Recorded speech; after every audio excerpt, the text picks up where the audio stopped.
guardados outro dia, uma fotografia, não sabia de quem era. Uma dançarina com traje de renda e fita, uma mulher muito bonita de umas 20 primavera. Tinha no verso uma simples inscrição: Rio do coração, a você com muito amor. Chamei meu pai, minha mãe pra perguntar, já vi minha mãe chorar, lágrimas tristes de dor. Meu pobre pai me abraçou a soluçar, chorei muito ao escutar a história que me contou.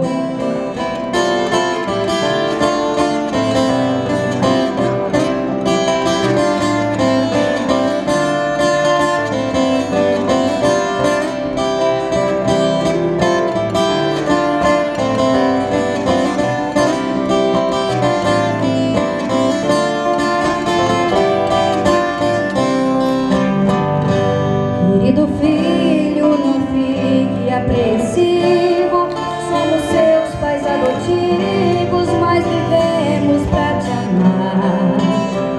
A sua mãe todas as boates frequentava, ela dançava, ela cantava pra poder te sustentar. Até que um dia de bebê perdeu a voz e ligou você pra nós, pois não pôde te guiar. Hoje sozinha ela vive em um asilo. Me perdoe, querido filho, por isso agora te contar. No outro dia me levantei bem cedinho, fui para o lar dos velhinhos, a minha mãe visitar. E lá chegando, o meu mundo foi ao chão.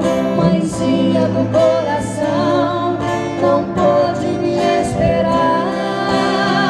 Você chorou, sobre mim caiu seu pranto, dali fui pro Campo Santo, na sua cama.